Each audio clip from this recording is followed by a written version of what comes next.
No entanto, vendo a sua impossibilidade diante do assoberbado de seus afazeres, Licínio não achou justa criar algum sentimento de angústia em seu espírito, que poderia transtornar-lhe ainda mais a vida íntima e, em vez disso, depois de colher no pensamento de Serapis a informação sobre o paradeiro do dono da padaria, saiu ao seu encalço, a fim de tentar fazê-lo regressar mais rápido, para poder liberar a jovem para alguma escapada até o lar.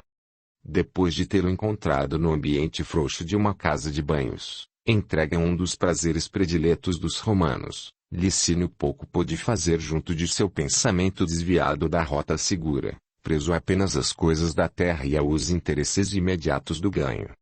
Já ali por algum tempo, na tentativa de sugestionar o homem para que voltasse à padaria, usando de todas as boas influências, que se mostravam absolutamente infrutíferas, viu Licínio que precisaria usar de outra técnica. Procurou, no interior da casa de banhos e no mesmo ambiente onde se encontrava o objeto de suas preocupações, por alguma pessoa que estivesse mais receptiva e que fosse mais sensível a fim de acercar-se e conseguir chegar até o banhista relaxado para sacudir-lhe o interesse naquilo que mais o preocupasse. Preciso fazer este homem sair daqui, rápido, pois o tempo está passando e as coisas não podem esperar, pensava Licínio consigo mesmo. Identificada a pessoa mais propícia para receber suas influências, dela se acercou e, elevando o pensamento a Deus, iniciou um trabalho magnético de envolvimento de seus terminais nervosos ligados aos centros cerebrais que são responsáveis pela visão para, criando um atalho fluídico, fazer com que o cérebro daquele banista, mais maleável às suas intervenções fluídicas, por algum momento, captasse não apenas as visões do mundo físico onde se inseria, mas as ideias produzidas por Licínio que, no ambiente magnético do mundo invisível ganhavam forma obedecendo à sua vontade. Isso produziria uma espécie de transe ou descontrole visual no indivíduo eleito para ser o canal da mensagem, mas, ao mesmo tempo, ajudaria que os que estivessem ao seu lado se sentissem impressionados com o fenômeno. E como todos os romanos daqueles tempos, assim como os humanos de hoje, eram facilmente impressionáveis pelo caráter místico de seu psiquismo mais aberto às realidades do mundo invisível, a reação estranha daquele que estaria servindo como médium a Licínio naquele momento, seria interpretada como um vaticínio, uma revelação.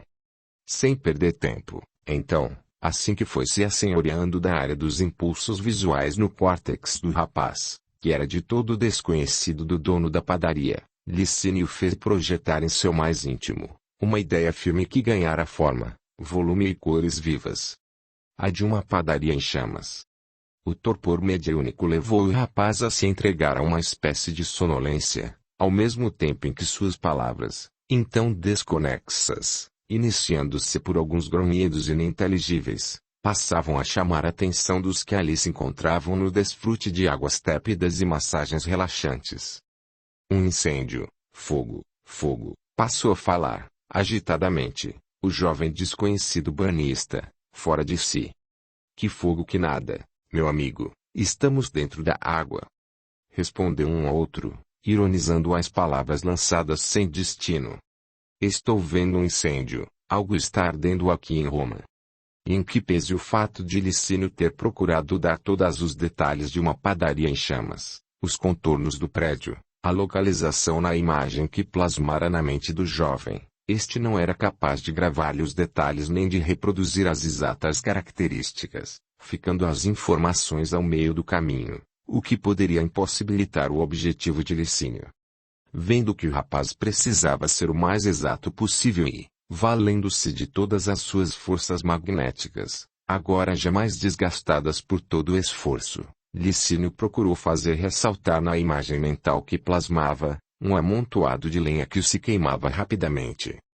A mente do rapaz, desacostumada a esse tipo de reação, indisciplinada para tais percepções, não era uma perfeita caixa de ressonância das intenções do espírito, o que tornava mais difícil a transmissão fiel das impressões, como costuma acontecer com os médiums em geral. No entanto, concentrada a ideia de Licínio em apenas um aspecto da questão, fora mais fácil ao rapaz seguir no relato. E aquilo que começara como uma grotesca manifestação, Agora chamava a atenção dos demais, acostumados todos a consultar oráculos e aos templos para a solução de seus problemas e dúvidas. Acercaram-se por curiosidade ou por desejarem saber algo mais, enquanto escutavam o rapaz que repetia: algo está queimando em Roma. Uma casa, uma loja, alguma coisa assim, em um bairro distante daqui. Ora, meu amigo, Roma é muito grande e várias coisas pegam fogo por aqui, todos os dias, falou um outro urbanista, menos impressionado. Não é qualquer coisa. Vejo um monte de lenha sendo incendiada. Alguém aqui tem um lugar cheio de madeira que está pegando fogo. E as labaredas vão queimar tudo. Tudo. Pode ser verdade, falou alguém, amedrontado. Deve ser o espírito de Nero que voltou dos tártaros para nos assombrar, replicou outro gozador, sob os sorrisos de outros ao redor. Brinquem enquanto quiserem, mas não digam, depois, que não foram avisados, respondeu o jovem, inconsciente e de olhos cerrados.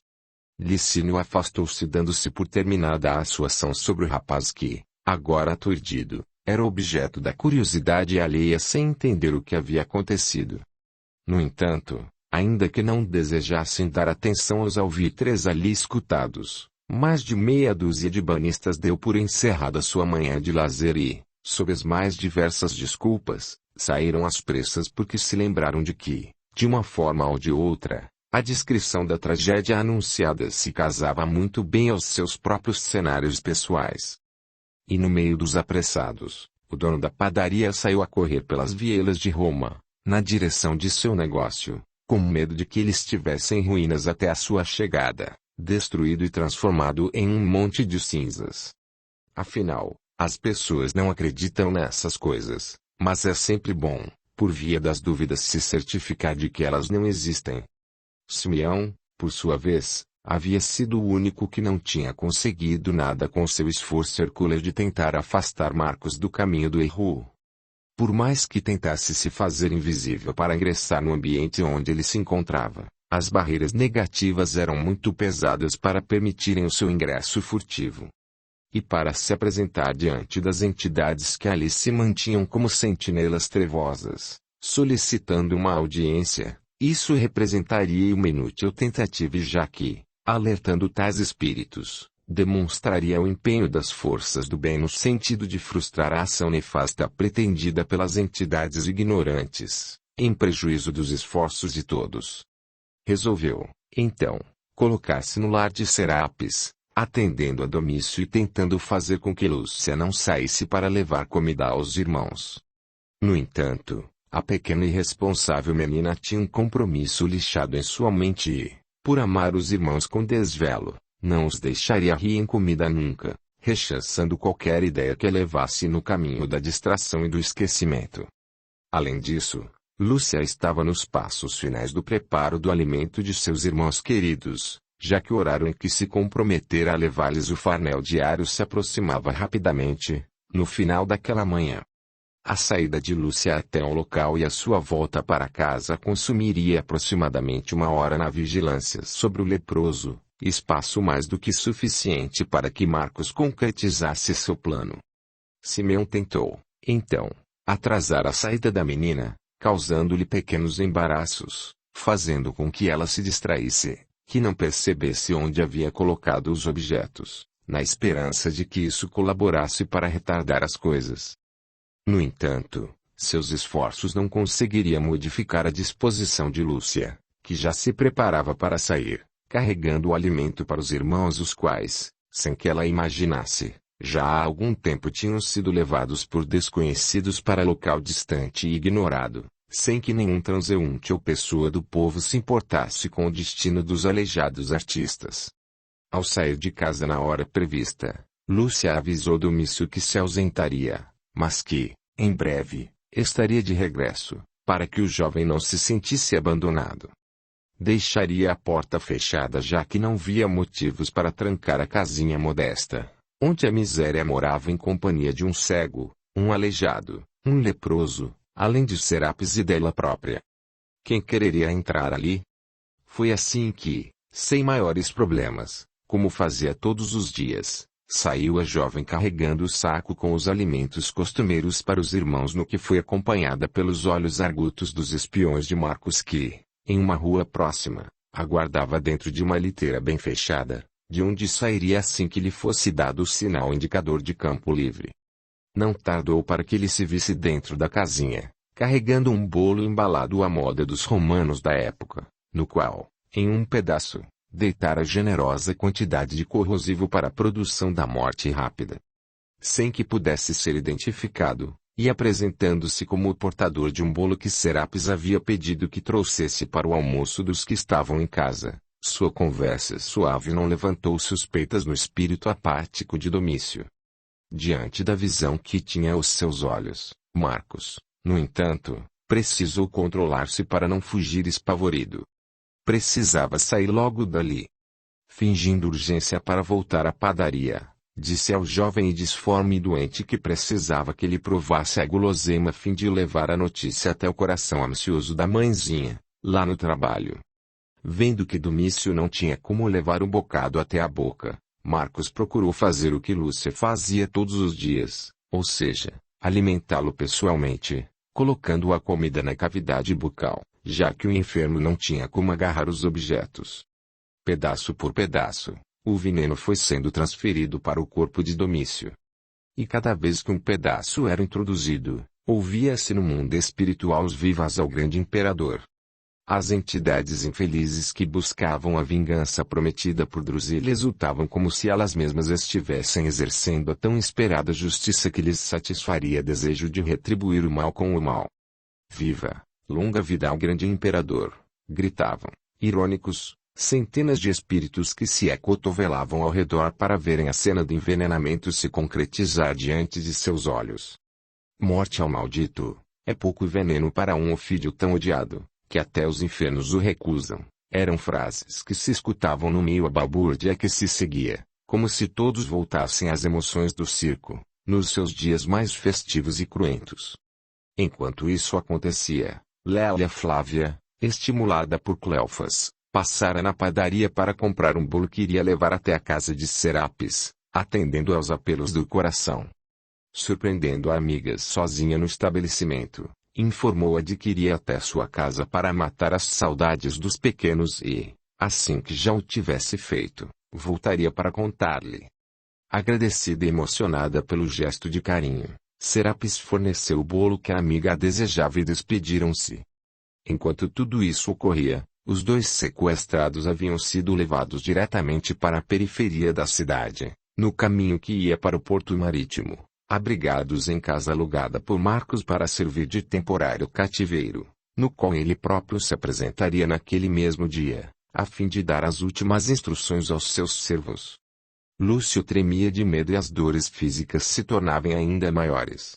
Demétrio, rebelde e agressivo, procurava com as pernas desferir algum golpe que pudesse causar dano aos seus algozes, o que era impossível tal a discrepância de forças entre eles.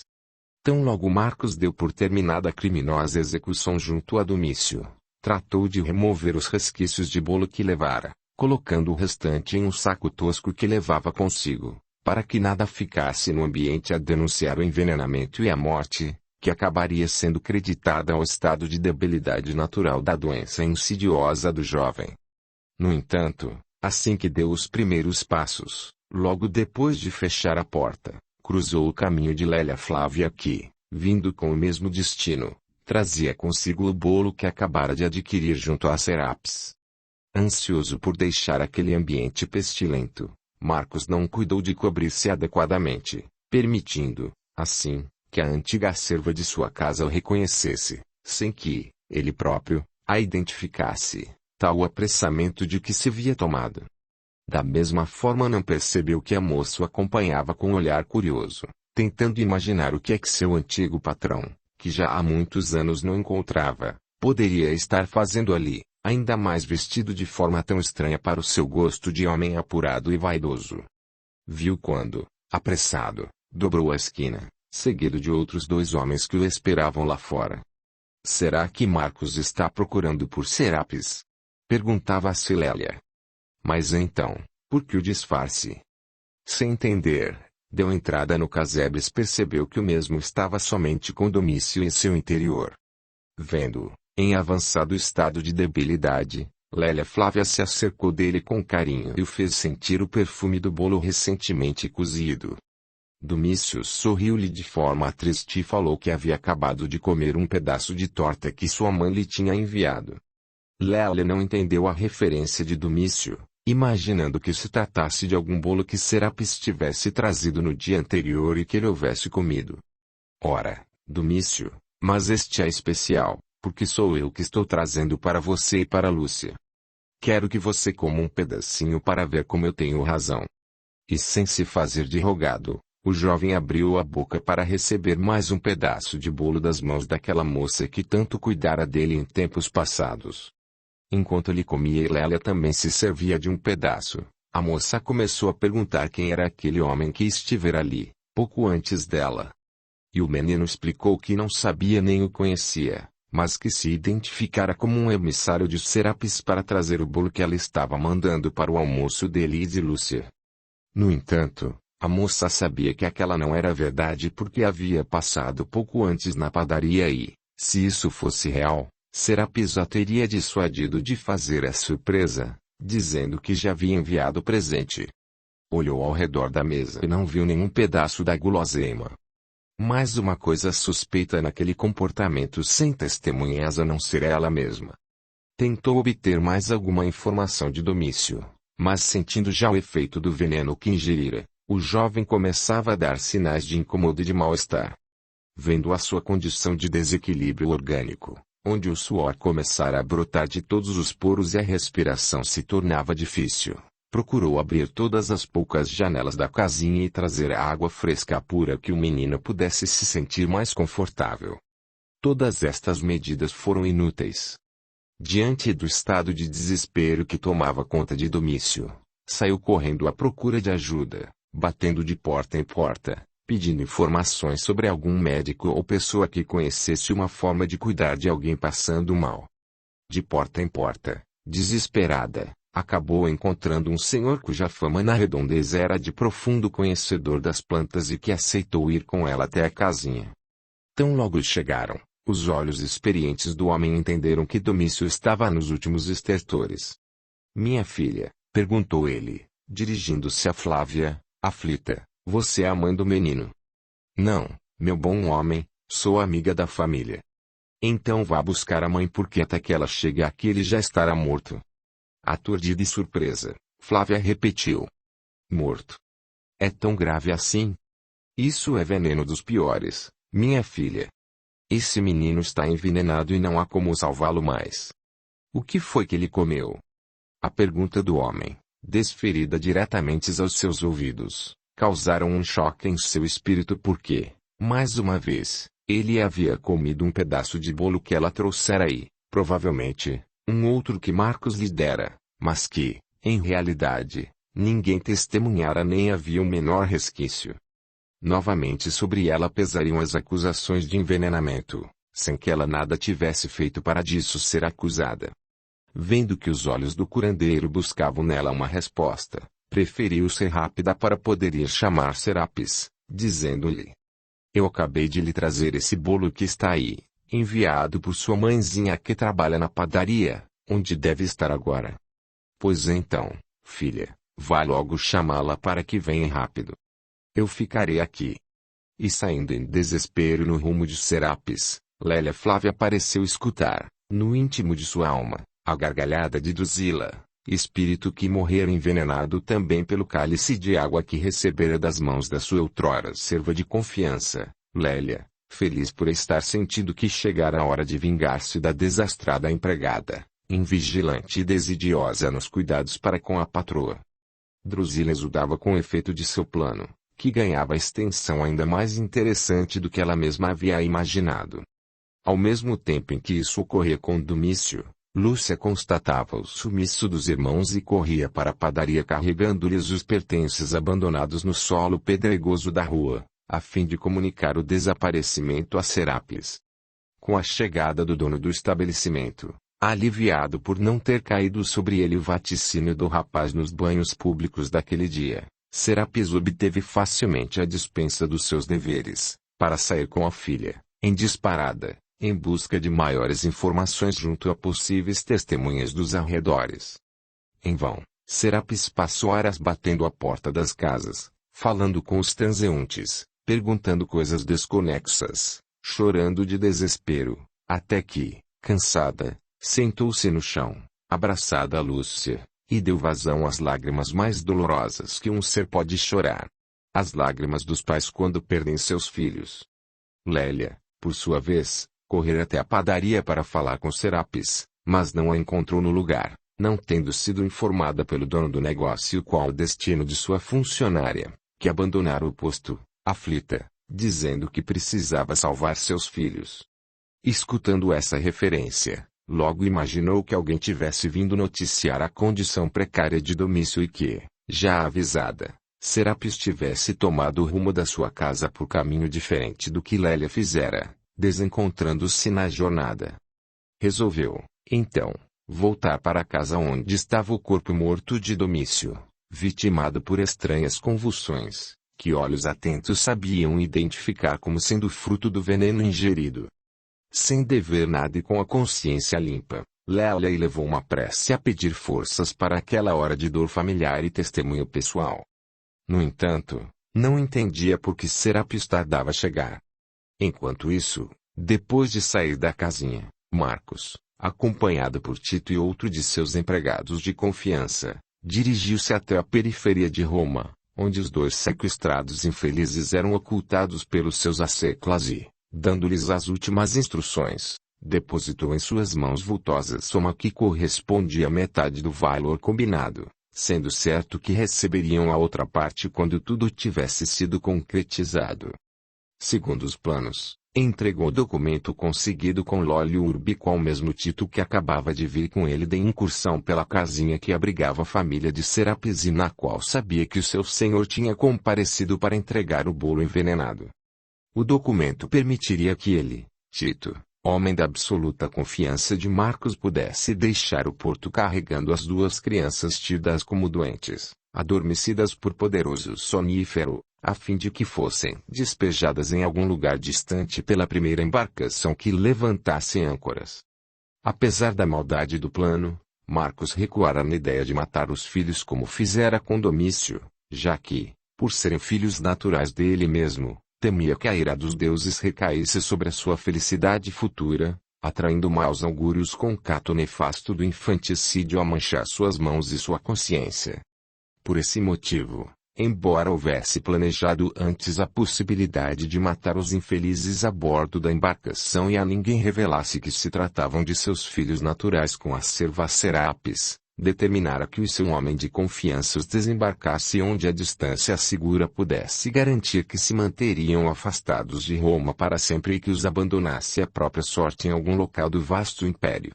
Com isso, ver-se-ia livre do estorvo e não atrairia a vingança dos deuses de pedra sobre o seu destino, nas crenças místicas que permeavam o imaginário dos romanos daqueles tempos.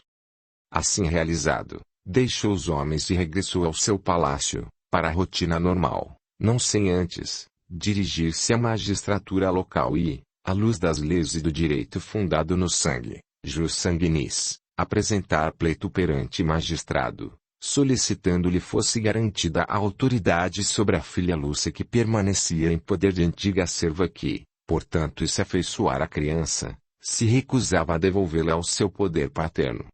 Lançava, assim, a última cartada para reduzir Serapis à solidão que, segundo seus pensamentos, a faria retornar aos seus braços de antigo amante e futuro esposo.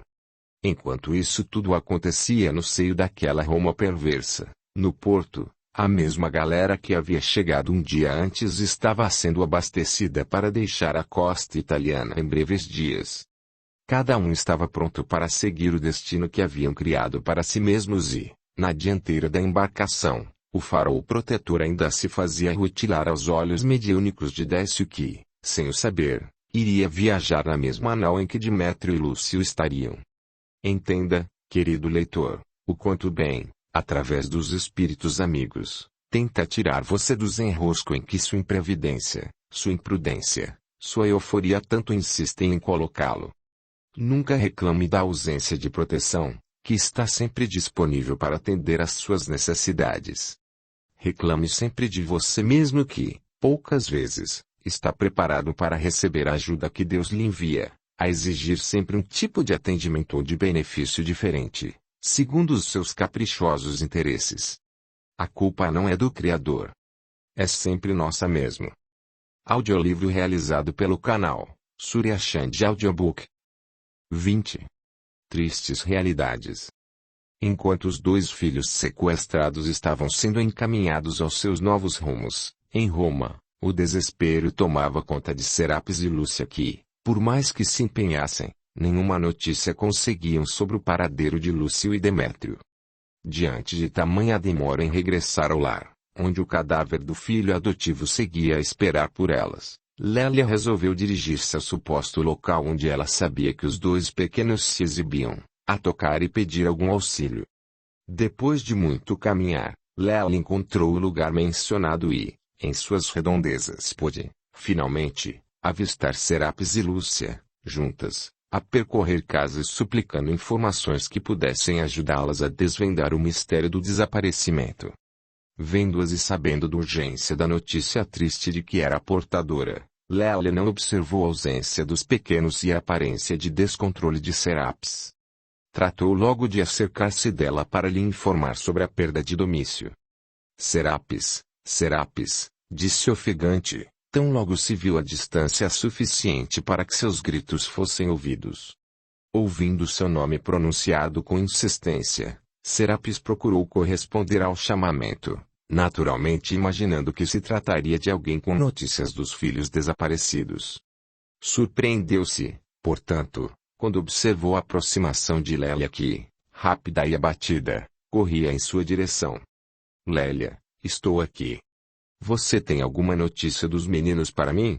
Perguntou a mãe, desarvorada, imaginando que Lélia estivesse buscando para lhe comunicar o fato de os meninos terem sido encontrados em algum lugar. Não, Serapis. Dos meninos não. Tenho uma notícia triste para lhe dar, mas é sobre Domício. As palavras de Lélia, entrecortadas pela respiração ofegante e emolduradas pelo olhar triste e pesaroso fizeram com que Serapis antevisse outra desgraça acontecendo em sua vida. Ele está muito mal?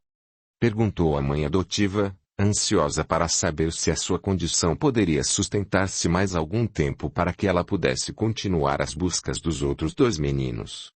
Não, Serapis, Domício já não está mais. Respondeu a amiga, procurando conter as lágrimas. Procurando confirmar as insinuações de Lélia, Serapis segurou os próprios cabelos entre os dedos e, aflita, voltou a perguntar. Você não está querendo me dizer que Domício morreu, está?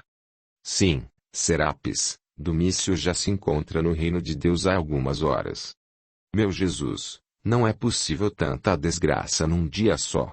Exclamou a mãe, sentando-se novamente na sarjeta improvisada por algumas pedras de calçamento, para chorar a sua desdita. Vendo o estado de sua mãezinha, Lúcia, que continuava a bater nas casas pedindo informações, aproximou-se de ambas, esperando, tanto quanto Serapis havia imaginado também, que Lélia estaria trazendo notícias de seus irmãos. Foi, então, que escutou a notícia do falecimento de Domício e, abraçada à mãezinha, procurava consolar sua dor unindo suas lágrimas às dela, naquele momento tão grotesco de suas vidas. Ao longe, as festas de Adriano enchiam o circo com as algazarras e as exortações de sua grandeza imperial. A tarde caía e o espetáculo da morte dos seguidores de Jesus, como já explicado antes, estava em andamento.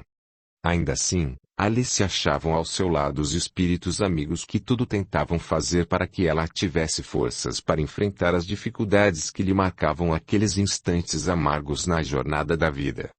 Vendo que não adiantava perder tempo, as três mulheres tomaram o rumo da casinha de Décio na qual moravam já há alguns meses. Com sua chegada, a modesta vivenda se fez pequena para abarcar todos os que se acercavam para se inteirarem do ocorrido. Ali estava o ancião curandeiro que constatara o processo de envenenamento, os vizinhos e curiosos que, a esta altura, já tinham sido informados da morte do jovem, além de Serapis, Lélia, Lúcia e do próprio corpo deformado do defunto, esperando o destino inexorável. Alguém amigo já tinha providenciado a ajuda dos demais cristãos para arrumar o local do sepultamento. As lágrimas de Serapis e de Lúcia se juntavam às dos demais presentes, naturalmente mais comovidos com a dor da família do que com o destino do rapaz envenenado. Sem entender o que se passara, já que Lélia não informara a Serapis os detalhes do ocorrido, em respeito ao seu estado de desespero e a falta de tempo para explicar em pormenores todos os fatos, veio ela saber, por parte do curandeiro que a própria amiga havia providenciado, que a morte do filho não se dera, segundo as suas fortes suspeitas, por causa de algum problema natural, mas, ao contrário, havia sido produzida por envenenamento. Veneno? Como assim? Como ele conseguiu isso? Perguntava a mãe adotiva, ainda mais ferida e sem forças. Não sei, respondeu o homem. Só sei que, quando aqui cheguei constatei o que acabo de afirmar, já que o rapaz ainda estava vivo, com todos os traços de veneno letal e fulminante. Mas como é que ele ia beber veneno? Ele não consegue nem se mover sem ajuda.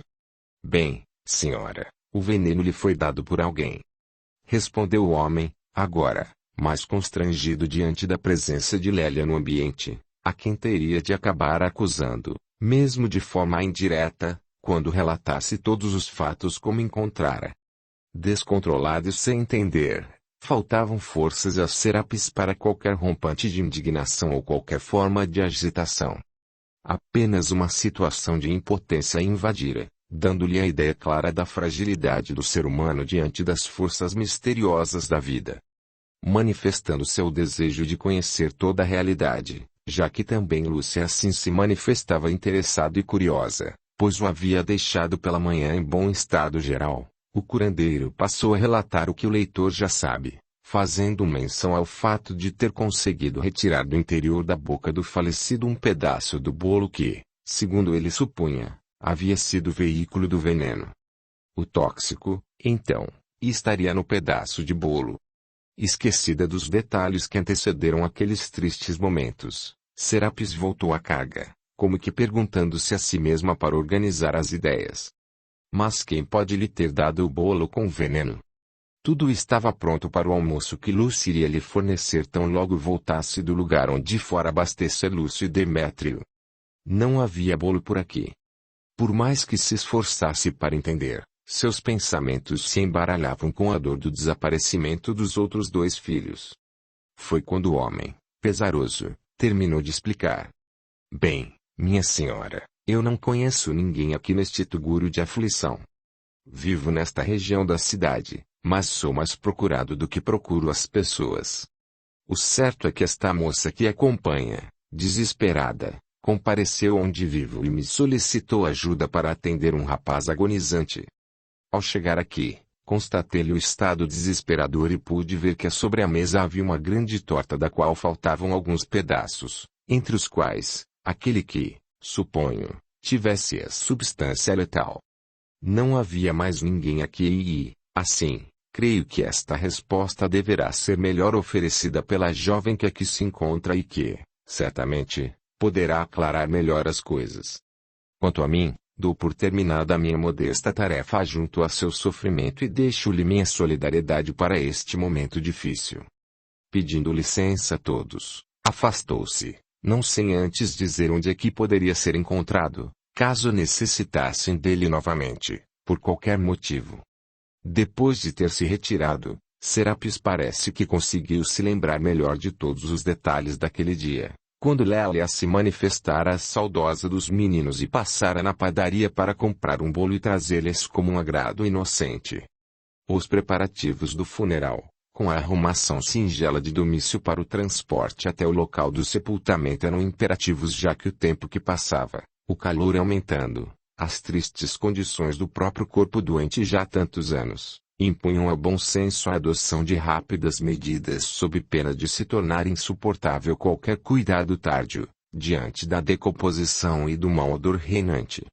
Por isso, apesar de ter sido apontada como aquela de quem se esperavam explicações mais detalhadas. Lélia se dirigiu a Serapis, dizendo, calmamente: Serapis, minha amiga, nosso irmão que atendeu, atencioso, ao meu pedido, tem toda a razão quanto ao fato de me caberem maiores explicações diante de tão trágica ocorrência. No entanto, Domício está a precisar de cuidados urgentes, seja no seu espírito, que não morre, seja no corpo que apodrece.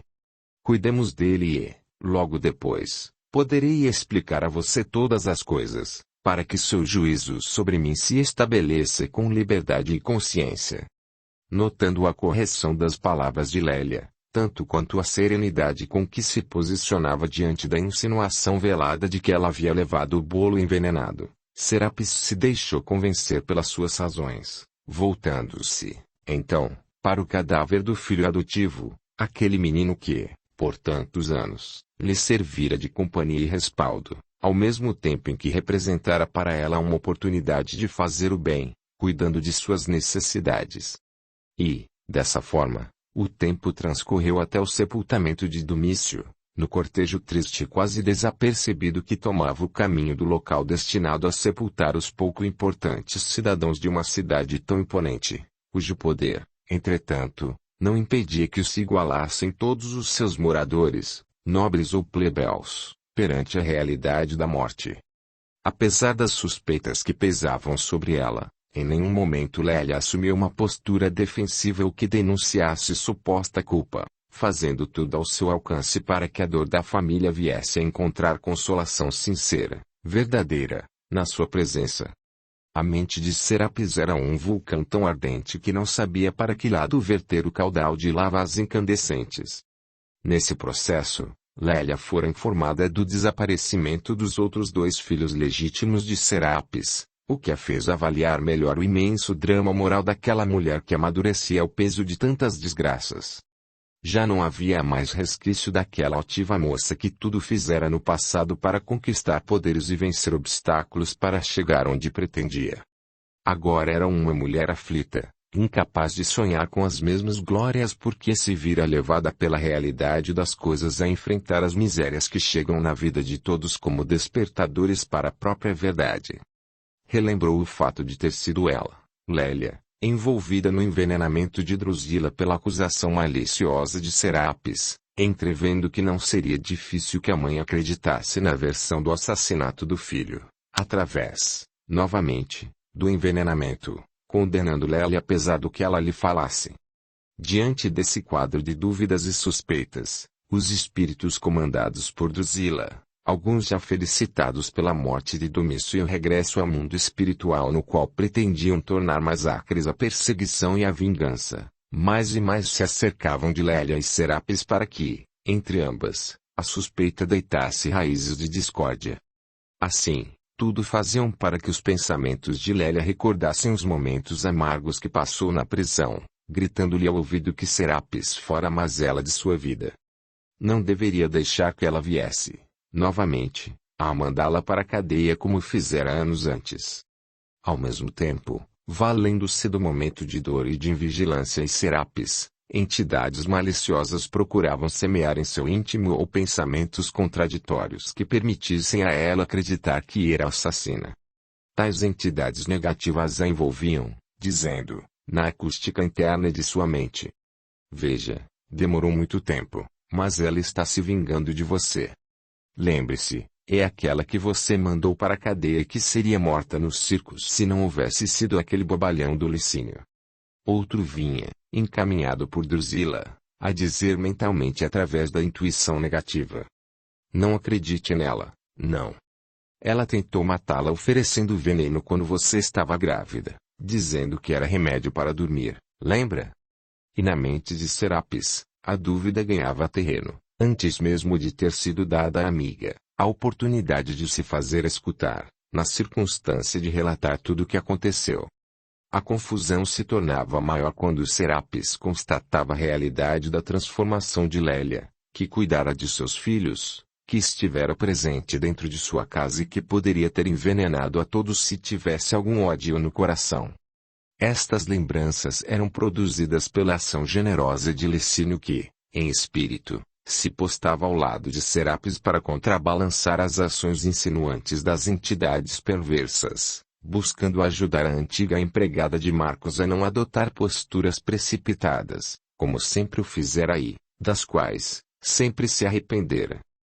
Esse bombardeio aconteceu durante todo o dia, envolvendo as duas mulheres em energias que se combatiam através das ideias luminosas que tentavam se fazer ouvir e projeções mentais densas e trevosas que tudo faziam para que o mal, o sofrimento, a desconfiança, o ódio voltasse à tona de seus pensamentos para que ambas retornassem ao antigo caminho da acusação criminosa. Como se vê, ao lado das duas, bons espíritos as assessoravam para o diálogo decisivo sobre seus destinos ao mesmo tempo em que, sem perceberem a ação da bondade sobre todos, as entidades trevosas dirigidas por Drusila se orquestravam para criar a confusão, levantando impropérios, acusações, gritos de ódio, como forma de atacá-las impedindo que se harmonizassem. Por fim, depois do sepultamento discreto, fizera-se um momento dos esclarecimentos entre ambas, na solidão sem testemunhas da casinha de Décio, para onde se dirigiram, contando, apenas, com a presença de Lúcia.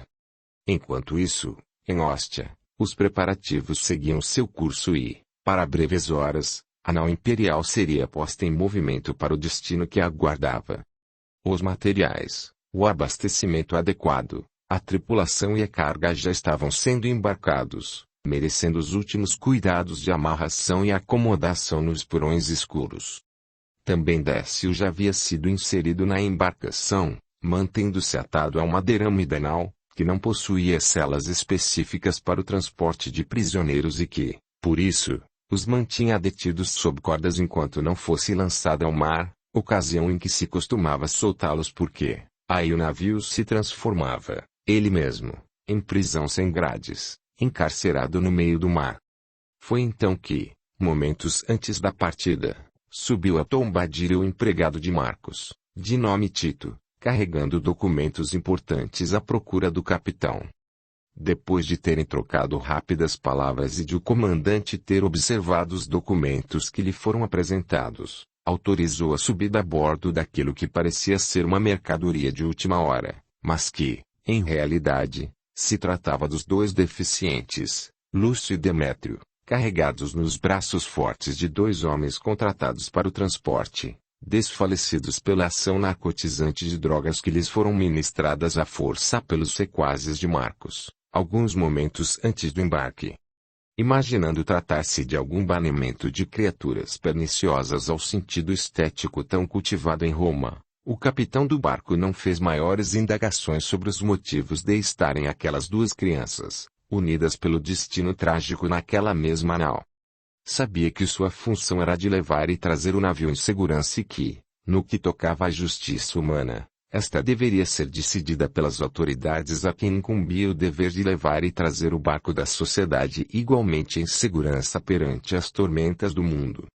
Deixados pelos carregadores do mesmo local onde se encontrava Décio atado à murada do navio, Tito, que se responsabilizava pelos dois meninos, se posicionou nas proximidades da estranha carga, como a se preparar, igualmente, para a grande estrela. Já na primeira olhada, Décio teve certeza de conhecer aqueles dois pequenos, uma vez que suas características pessoais inconfundíveis lhe afirmavam tratar-se dos filhos de Serapis. Mas o que estariam fazendo os dois ali, naquele navio cujo destino era incerto, sem a mãe ou a irmã que tanto cuidavam deles? Quem era aquele homem mal encarado, desconhecido e misterioso que, nem de longe sonharia que Décio conhecia intimamente aqueles dois infelizes? Pensando sobre tudo isso, o antigo lidador do Evangelho deliberou conseguir maiores informações tão logo o navio ganhasse o mar aberto, sem confessar qualquer conhecimento sobre os meninos. Tentaria conseguir a confiança do desconhecido e penetrar, seguramente, nos mistérios que envolviam a presença dos três naquele navio.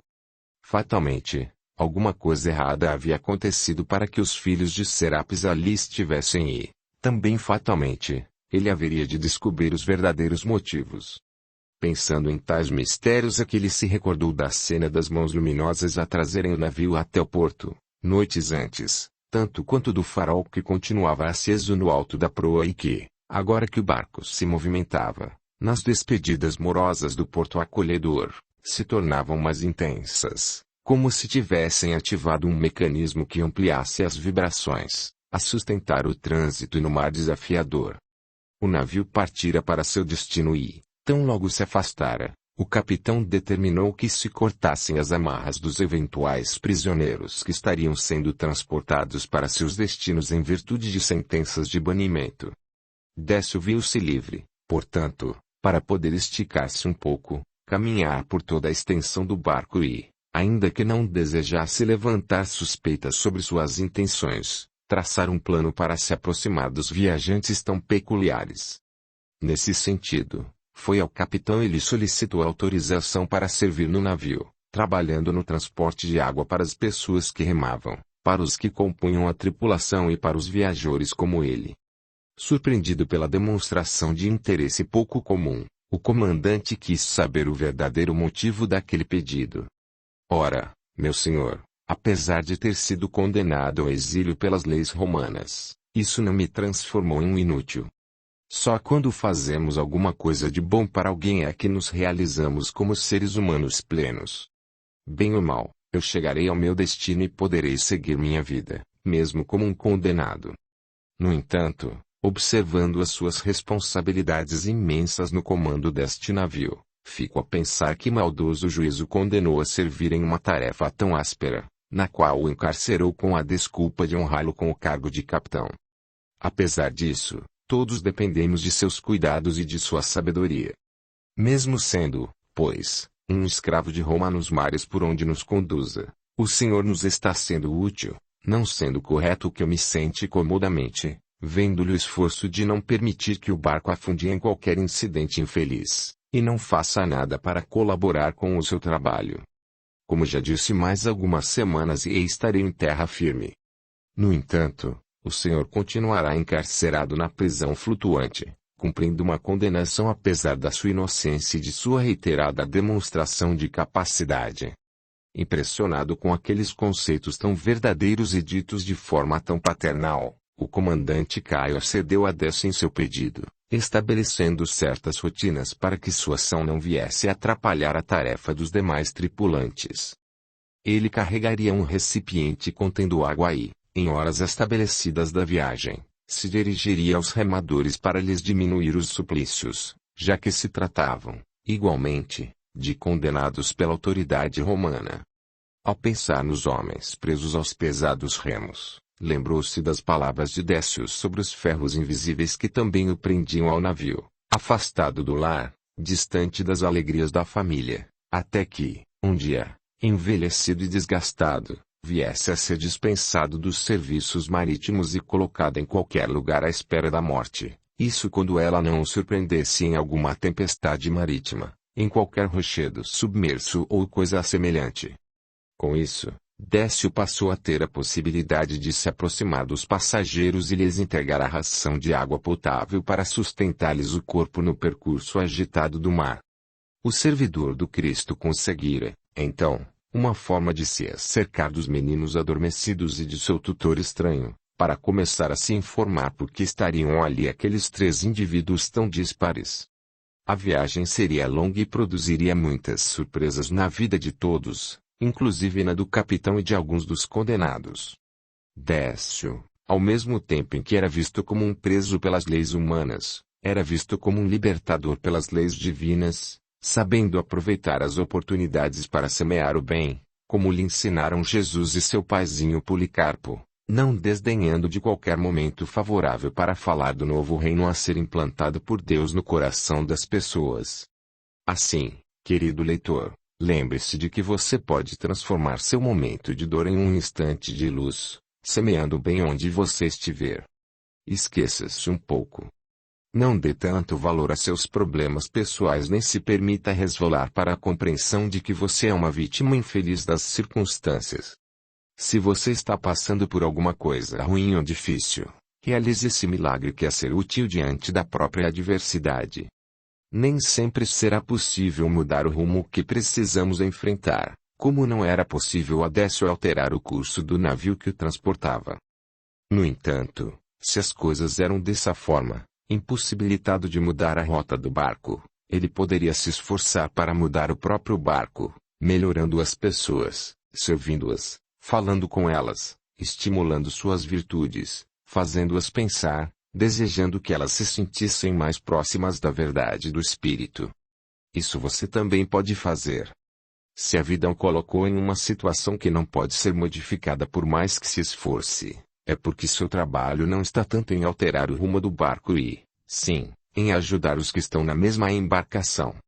Você não é visto por Deus como um condenado, mas sim, como uma mensagem de amor que pode se multiplicar para os que estão do seu lado. Se você está doente, lembre-se dos que, indo visitá-lo, podem estar mais doentes do que você mesmo. Se você passa por problemas emocionais ligados ao abandono afetivo, nunca se esqueça de que aquele ou aquela que partiu carregará consigo o germe da própria solidão, agravado pelo peso da fuga, do abandono, a perseguir-lhe a consciência pelo resto da vida. Aos que ficaram ao seu lado, ajude a superarem seus problemas emocionais, apresentando-lhes uma conduta equilibrada e firme, confiante em Deus e em si própria.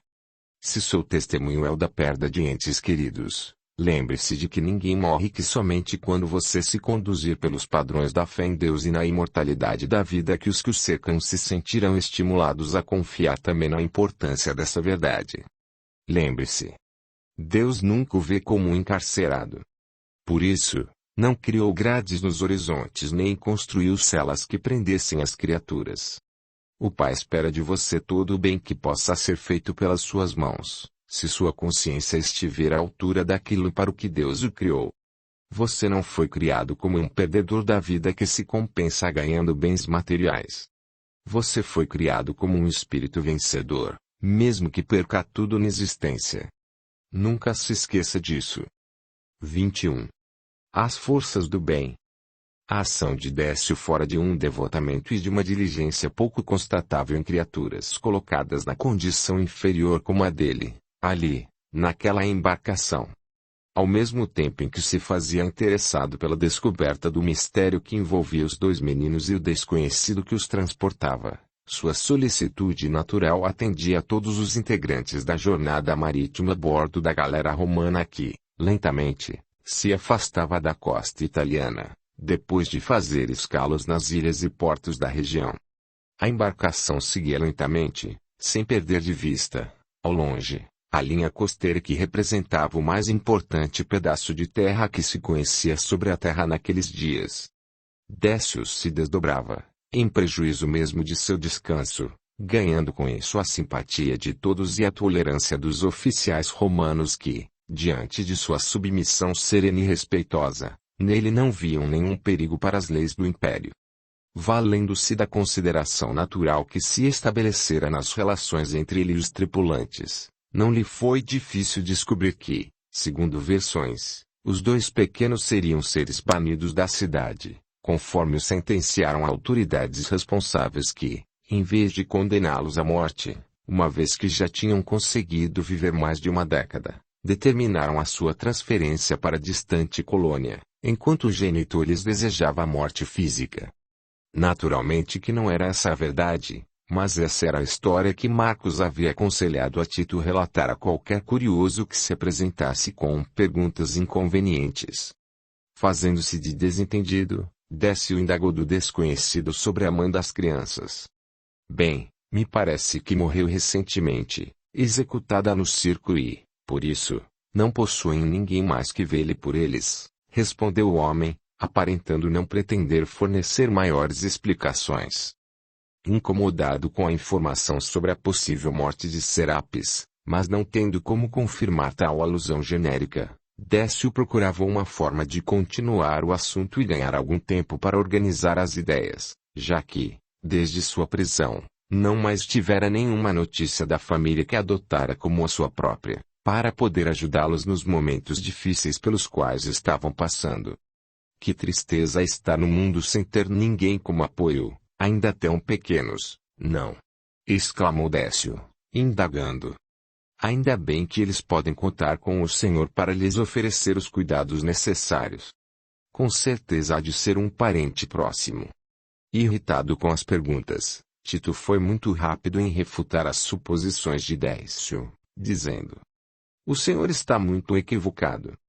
Desempenho aqui apenas o papel de responsável por ambos até o destino que os aguarda.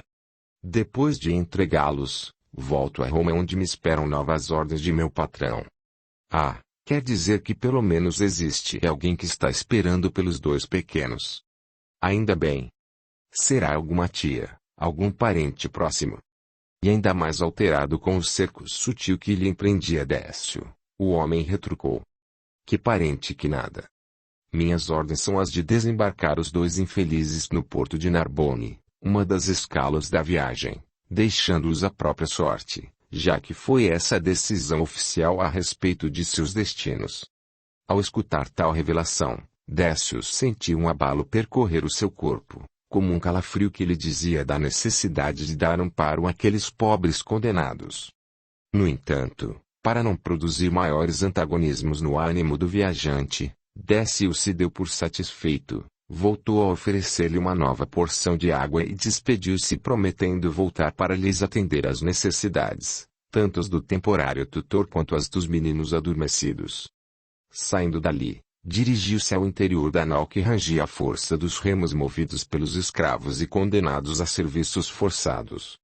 Lá o esperava o comandante em seu estreito gabinete onde se mantinha recolhido, enquanto que os seus subordinados cuidavam dos detalhes menores do deslocamento. Movimentando-se serena e silenciosamente, Décio renovou a porção de água do recipiente de barro utilizado para o seu acondicionamento na modesta cabine do romano que já lhe era conhecido, ocasião em que o comandante aproveitou para dirigir-se ao serviçal com certa intimidade. Qual é o seu nome, aguadeiro? Todos me conhecem por Décio, meu senhor. Para servi-lo exclamou, educado. Vê-se que seus modos indicam que você já se fez serviçal de gente importante. Bem, meu senhor, para mim todas as pessoas são importantes, mas, no sentido específico de seu comentário, posso afirmar que aprendi muita coisa ao longo da vida, desde a criação de meu amado genitor até na oportunidade de servir sob a direção generosa do ilustre Cláudio Rufus, nas obras do Panteão, quando aprendi a nobreza de caráter e a retidão dos princípios como fator preponderante para a correta realização de todas as coisas. A menção a Cláudio Rufus fizera brilhar os olhos do comandante. Quer dizer que você conheceu o administrador das obras do Império em Roma? Mais do que isso, meu senhor, eu fui honrado com a possibilidade de servir sob o seu comando sábio e diligente e, posso afirmar que tive a alegria de privar de sua confiança, apesar de meus deméritos pessoais. Mas que boa surpresa, meu amigo. Conheço Cláudio desde muito tempo e sou-lhe muito grato pelas oportunidades que me favoreceram, porque, graças à sua decisiva intervenção junto às autoridades do Império, consegui minha colocação neste posto. Muito me alegra, então, senhor comandante, saber que ambos temos em comum mais do que a sede que me alegra tanto combater no serviço humilde que lhe presto, mas que nos sentimos mais próximos por admirarmos as virtudes de caráter do mesmo homem de bem. Infelizmente, não sei entender quais os motivos, Cláudio se viu envolvido em um negócio complicado e acabou caindo em desgraça, como aliás tem sido tão comum nesta Roma contraditória a cada dia que passa. Em minha última viagem soube que fora banido da capital para, se não me falha a memória, a distante Espanha. Parece ser o mesmo destino que o seu e, se não estou enganado, ambos seguem para o exílio pelas mesmas causas. Sentindo que a curiosidade do capitão poderia ser útil aos seus objetivos, Décio procurou ser o mais autêntico que as condições o permitissem. Além do mais, por estar se apresentando como um amigo íntimo de Cláudio, Décio poderia estar sendo sondado pelo experiente comandante a fim de que o mesmo pudesse avaliar o tamanho da intimidade que dissera haver entre eles. Por isso, achou conveniente revelar parte da verdade para que o capitão não viesse a desconfiar de suas intenções. Sim, meu senhor. Pelo que pude saber, tanto Cláudio quanto eu fomos detidos pelo simples fato de nossas crenças pessoais se manterem em certo descompasso com a religião de nossos ancestrais. Quanto a mim, que nunca passei de um reles pedreiro, este fato não apresentou conotações especiais. No entanto, quanto ao Sr. Cláudio, a escolha da nova fé se mostrou tão sincera que, nem mesmo diante do imperador que fizera questão de escutar sua defesa, animou-se ele em desertar de sua crença, mantendo todas as acusações e reconhecendo que se apresentava em desacordo com as regras religiosas do império. Cristãos! Exclamou o comandante, antecipando as informações. Sim, meu senhor. Declaramo-nos cristãos e estávamos prontos para morrer por esse delito, como se em Roma não houvesse delitos mais graves e mais vergonhosos do que este. É verdade, meu bom homem. Eu estou a par de todos estes fatos. Que boas notícias suas palavras me fornecem, diante da incerteza do destino do querido patrão. Afinal, depois que ele foi apartado de nossa presença para ir ter com Adriano, nunca mais nos encontramos e não sabia de seu paradeiro. Sim, Décio, o capitão que o transportou me revelou que ele se mantinha sereno, ainda que com uma certa melancolia nas palavras, sem que isso o fizesse infeliz. Suas palavras eram sempre muito sopesadas e seus atos se assemelhavam aos que você vem desempenhando. Pessoa tão importante e tão conhecida pareceu tão inocente pela ausência de qualquer perigo para os poderes romanos, que o próprio comandante se dispôs a arriscar a autoridade no barco a fim de deixar que ele escapasse da maneira que o desejasse, sem que empreendesse qualquer perseguição ou busca mais detida. Dá-lo-iam como morto no seio das águas e tal informação não teria como ser apurada pelas autoridades marítimas romanas. No entanto, Cláudio se recusou a receber qualquer favor que pudesse comprometer a lisura no comando da embarcação. Preferiu chegar à Espanha e desembarcar com as precárias provisões que possuía. E eram de tal forma incipientes, que o próprio capitão amigo o obrigou a aceitar um pequeno farnel de alimentos e algumas moedas que lhe serviriam para qualquer emergência ou imprevisto. Visivelmente emocionado com a recordação e a grandeza daquela importante personagem em sua vida, o comandante se calou, esperando que o comentário de Décio viesse a quebrar a atmosfera de emoção que se fizera. Este, por sua vez, só pôde expressar sua admiração pela conduta do amigo, afirmando: se o senhor me tivesse contado tal fato sem revelar o nome do cidadão que o protagonizou, eu lhe teria perguntado, sem duvidar um só momento, se esse homem não se chamaria, porventura, Cláudio Rufus. Como é bom saber que ambos estão sendo punidos por serem homens de bem. Às vezes fico me perguntando, no silêncio destas noites no mar, se o mundo não estará de ponta cabeça, diante de tantos abusos e absurdos que sei que ocorrem à nossa vista, onde os malfeitores prosperam e os benevolentes cidadãos são perseguidos e banidos de seu berço natal.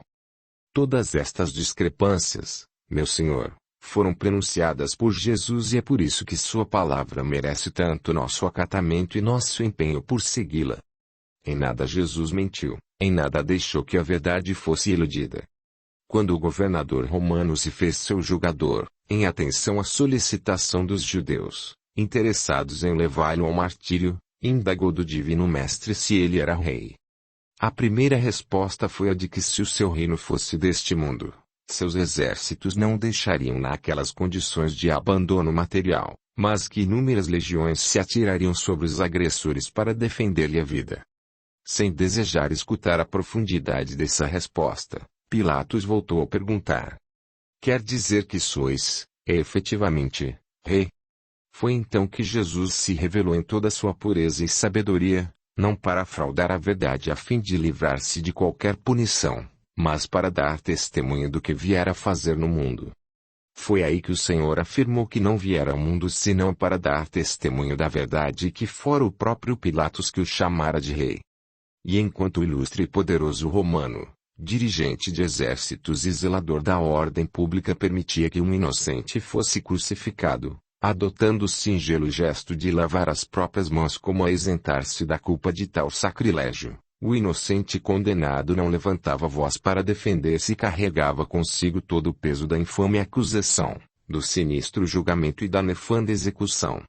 Sim, meu Senhor, Jesus viera ao mundo para restabelecer todas as coisas, afirmando ser Ele o caminho, a verdade e a vida, e que entre os homens e o Pai, somente o seu exemplo e a sua jornada se apresentavam como a estrada reta que tiraria os homens dessa luta cruel e sem sentido, nas competições, nas divisões e nas tragédias morais, e os levaria para um mundo de compreensão sublime, onde a justiça é iluminada pela verdade e onde a conveniência e o interesse de Estado não têm nenhum poder real. Um momento em que os que sofrem e os que os exploram, impiedosos, serão avaliados pelos seus feitos segundo as leis verdadeiras da alma e não os cânones romanos, sempre prontos a serem torcidos pela ação interesseira de algum grupo de senadores que defendam certas vantagens. Esse é o Jesus perigoso para Roma, porquanto os romanos se perderam no cipoal dos interesses e mentiras, enquanto que o Cristo representa a negação de suas orgias, de seus prazeres sórdidos, de seu falso poderio militar, da escravização dos inocentes, do abandono dos aleijados. E ao falar disso, lembrou-se do drama dos dois pequenos conhecidos seus e se sentiu estimulado a revelar algo dos fatos ao romano que o escutava, surpreendido e algo emocionado pelo teor das palavras de Décio, que casavam tão apropriadamente aos seus próprios conflitos íntimos.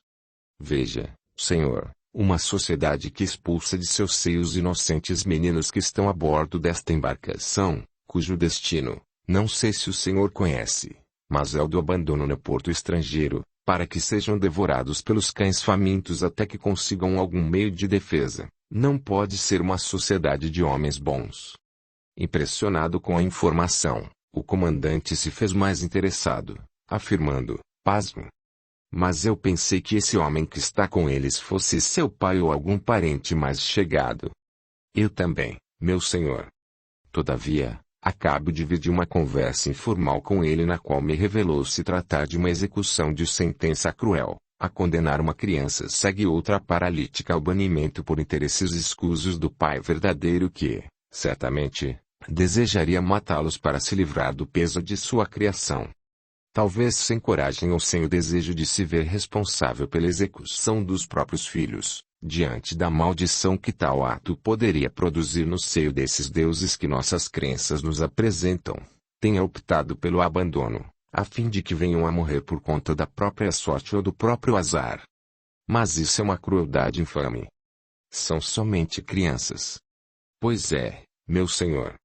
E o que é pior, é o fato de que o tutor que os acompanha não guarda nenhum grau de parentesco, estabelecendo para si apenas o dever de despejar os menores no porto para, imediatamente após, regressar a Roma a fim de informar o cumprimento de tais deveres.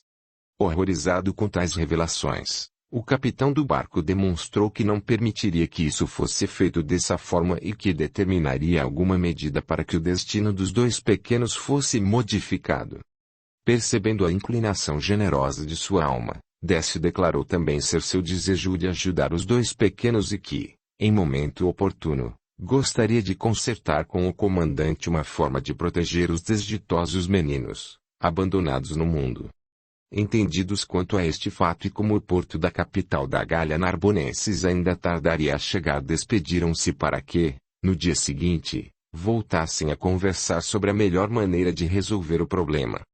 Enquanto isso, Décio continuava a prestar seu auxílio humilde aos necessitados do navio, seja com a entrega de suprimentos aos condenados remadores, seja com o tratamento de suas feridas, nos momentos em que descansavam, tanto quanto procurava conquistar a simpatia de outros romanos subordinados do capitão, para que também eles se sentissem bem atendidos e abrissem seus corações para a mensagem de um Jesus que tratava das enfermidades espirituais de cada um. Não importava fossem romanos, escravos, autoridades ou exilados, ricos ou pobres.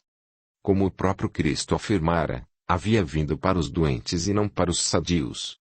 Enquanto a noite caía, quente e lamentosa, todos os tripulantes se acomodavam para o repouso, valendo-se Décio da oração para que, invocando a proteção de Jesus, pudesse saber o que fazer naquela hora de decisão do destino de duas crianças. O silêncio do barco, que repousava sereno em pequeno porto acolhedor ao longo da rota marítima que ele cumpria percorrer, Era a moldura para que sua alma se entregasse ao colóquio singelo e espontâneo com aquele mestre amigo, que sempre recebia suas orações com carinho e demonstrava seu devotamento constante. E em meio da serenidade que se seguira após a prece, brando sono invadiu o pedreiro exilado, propiciando que seus olhos espirituais se abrissem em outra dimensão da vida, a visualizar figuras flutuantes e luminosas quais serafins devotados que tivessem escutado suas súplicas e, deixando seus tronos safirinos, se projetassem no pantanal de suas vibrações. Emocionado com a solicitude daqueles espíritos, Décio se prostrou diante das alvinitentes entidades que, como resposta de Jesus, ali se apresentavam ao seu espírito lúcido, enquanto seu corpo repousava em um canto desconfortável do barco. Aproximando-se, uma delas se fez escutar, amistosa. Levante-se, meu filho Décio. Somos apenas seus irmãos e todo o devotamento de sua alma deve ser guardado para aquele a quem tudo devemos. Era Zacarias, com seu coração generoso e humilde, a estender as mãos luminosas para o valoroso servidor do bem, como a transformar em ação de reerguimento as palavras que acabara de proferir. Junto dele estavam igualmente luminosos e inspiradores, Lívia e Simeão, a lhe sorrirem serenos e estimulantes. Acercando-se o grupo, deixaram o ambiente da nau física e projetaram-se no éter, transportando Décio para um local onde já se encontravam o capitão, os dois meninos e o próprio executor das determinações de Marcos, todos em espírito, a fim de que se fizessem entender de forma conjunta. Dentre todos, o mais lúcido era o próprio Décio, ainda que envolvesse a todos uma branda claridade que lhes propiciaria serenidade diante daquele entendimento. Perante a pequena assembleia, Simeão tomou a palavra, indicado por Zacarias para poder se expressar aos seus corações. Filhos queridos, estamos em missão de paz. Cada um de vocês é uma alma que o Pai criou e conhece como a palma de sua mão. Seus destinos estão interligados aos de todos os homens, tanto pelo bem que lhes compete fazer quanto pelo mal que efetivamente lhes ofereçam. E aqui estamos para reverenciar o grau de bondade que há em cada um de vocês para que, ao voltarem ao seio da carne, possam saber escolher segundo a sabedoria que vê o futuro promissor e não o passado de erros a serviço de um presente de interesses. Eis aqui, diante de seus olhos, dois espíritos sofridos, infelizes na vida, perseguidos pelos seus próprios equívocos.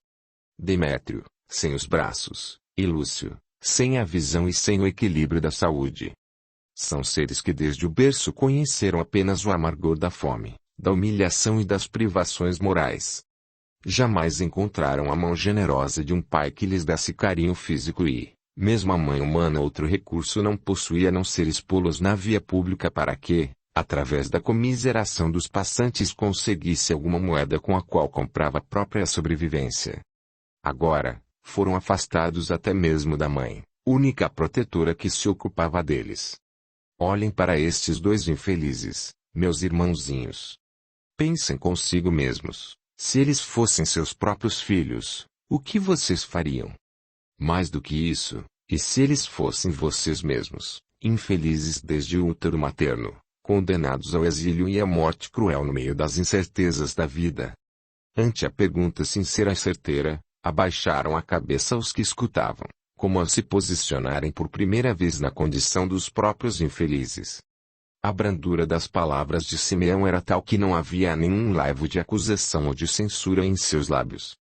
Apenas o carinho de um educador de almas que se valia de seu afeto verdadeiro para que os alunos imaturos pudessem pensar no que estavam realizando.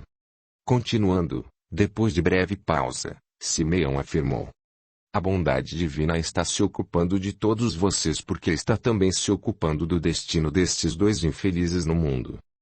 Você foi escolhido para ser o responsável temporário por conduzi-los, Tito, porque Deus conhece a sua dor íntima e a deseja ajudar, fechando feridas produzidas por abandono no passado.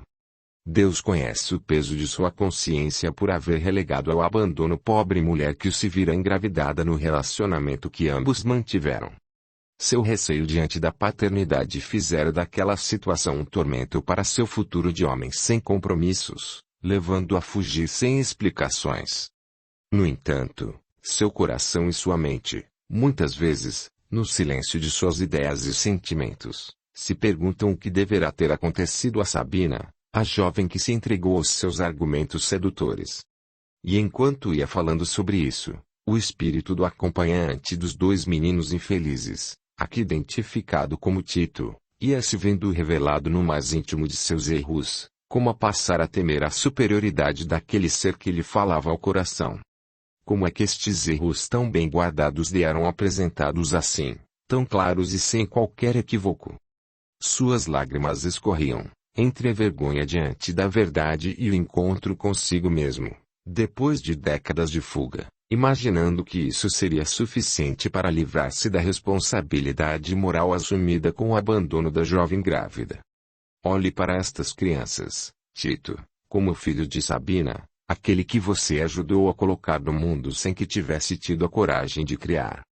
Pense que estes poderiam ser os seus e que, efetivamente, de alguma sorte, como filhos de Deus e irmãos uns dos outros, na pessoa destas crianças desditosas, você estará dando o primeiro passo no sentido de obter o perdão dos próprios erros no tribunal inflexível da consciência. Você haverá de encontrar Sabina um dia e, nessa hora, será necessário ter alguma coisa para apresentar diante da realidade da fuga para que seja levado em consideração como forma de arrependimento. Não lhes faça mal, nem prejudique estes inocentes que nenhuma maldade lhe fizeram. Mais do que isso, eles representam a sagrada oportunidade de recuperação diante de seus próprios erros. Um dia você pretenderá que seu filho perdido o aceite como um verdadeiro pai, apesar de sua covardia inicial. No que você fizer por estes dois meninos estará a chave para que a sua consciência o perdoe e que seu filho o reconheça como verdadeiro pai. É isso tudo quanto lhe pedimos. Ajude-os já que o destino que eles mesmos escolheram se tem apresentado difícil na solidão que precisarão enfrentar doravante. Tito, em espírito, chorava, em silêncio. Voltando-se para o capitão, Simeão continuou, humilde e fraterno. Generoso e correto capitão, em cujas mãos Deus colocou o destino de tantas pessoas, que o bem seja sempre o horizonte que o guie e o porto seguro de seu repouso. Querido filho Caio, a bondade superior escolheu seu barco como seguro veículo para servir de transporte a fim de proteger devidamente os dois infelizes que se encontram sob sua responsabilidade. Adiante de sua nau um farol luminoso sinaliza a todas as forças trevosas que conspiram contra o bem de que será inútil qualquer investida e que o destino prevê a necessidade de que nenhuma ocorrência infeliz suceda com a embarcação. Isso também é uma conquista de seu coração sofrido que buscou o refúgio no seio do oceano para fugir do drama moral da traição afetiva, a mesma que o levou à condição de assassinar a própria esposa e o filho que lhe nascerá da relação adúltera. Por mais que seu sofrimento tenha procurado esquecer a desgraça e a atitude atroz mergulhando o coração aflito nas vagas distantes do ambiente devasso daquela Roma de enganos e tragédias cotidianas, sua consciência ainda vislumbra o rosto desesperado da mulher a suplicar pelo destino do filho recém-nascido, ainda mais do que pelo seu próprio destino. Suas lágrimas abundantes a pedirem perdão, a solicitarem a sua compaixão para sua fraqueza, confessada diante de seus olhos como alguém que desabafa depois de longo tempo de sofrimento, esperando poder contar, se não com a compreensão da própria vítima, ao menos com a sua tolerância diante do erro moral grave. E, no entanto, inócuas foram todas as lágrimas diante do brilho do ódio e da ruptura de todos os sonhos de marido apaixonado. Lavínia, em desespero, praticamente se atirara diante do punhal ensanguentado com o qual você havia matado, momentos antes, o pequeno inocente que viera ao mundo com o pecado de ter sido gerado por um amante irresponsável, invocando as prerrogativas de marido ultrajado no ambiente do próprio lar. Ao se revelarem tais tragédias, o coração espiritual de Caio batia descompassado, como se julgamento cruel lhe fustigasse a alma. Apesar de ter conseguido a escusa de todos os juízes terrenos que lhe abonaram a conduta, graças igualmente, às influências de amigos e homens igualmente ultrajados, unidos sob o signo do mesmo sofrimento, a culparem as mulheres pela devassidão e pela derrocada dos costumes daquele tempo. Desnudado diante de todos pela palavra carinhosa de Simeão, que acariciava suas mãos trêmulas enquanto olhava em seus olhos durante a revelação que fazia, Caio não tinha para onde fugir nem onde se esconder de si próprio. Chorava de vergonha e parece que aceitava o sofrimento como uma justa paga pelo peso de ter tirado a vida de duas criaturas, uma quem amava profundamente e outra que era de todo inocente de qualquer culpa e indefeso de qualquer agressão. Meu filho, para que sua consciência inicie o processo de reerguimento, entenda que estes dois infelizes representam as suas duas vítimas, aqueles que, agora, estão sob a sua proteção e podem receber de você mais do que uma simples garantia de transporte. No auxílio que puder lhes prestar encontra-se o primeiro degrau de seu reerguimento no bem, porque dia virá em que terá que encontrar-se com a Lavina e com o pequeno ser que não pôde defender-se. Nessa ocasião, de seus erros nefastos você poderá apresentar algumas flores que nasceram de seu sofrimento e de seu arrependimento, a fim de oferecer a estes dois seres o início da sua reparação através do amor. Só lhe pedimos que ajude Décio em tudo o que se fizer necessário para que estes dois pequenos infelizes possam seguir sua trajetória de crescimento no mundo. Caio baixou a cabeça como quem não tem o que responder nem como negar o que lhe estava sendo solicitado, em espírito. Enquanto isso, Décio seguia o colóquio, emocionado diante de tanta bondade e sabedoria no amor que conhecia nossas mazelas, mas não se fazia indiferente, entregando-nos aos nossos próprios desatinos, esse amor que tudo fazia para que nos tornássemos melhores, ajudando-nos uns aos outros apesar do que já tivéssemos feito de errado, um dia, em nossas vidas. Simeão deixou Caio junto a Tito e aproximou-se de Décio a quem beijou a testa num gesto paternal dizendo: Filho, trago-lhe este beijo da parte de dois seres que muito o amam. Policarpo, o paizinho que o adotou na miséria de suas dores. É Jesus que nos adotou a todos, pelo bem que você aceitou realizar na vida de muitos infelizes.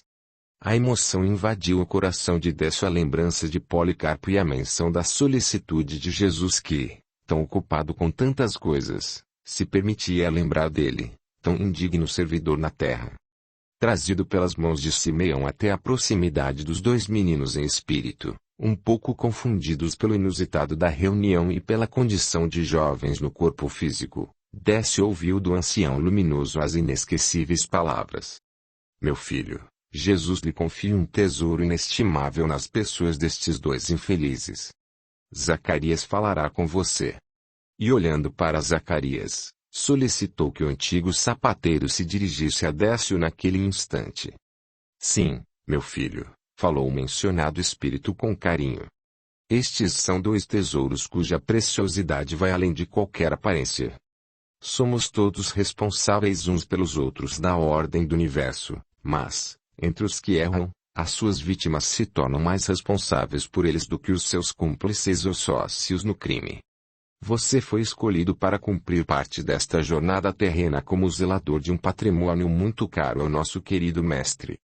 Jesus pede seu carinho, seu sacrifício, sua coragem, sua renúncia em favor destes dois infelizes, Décio.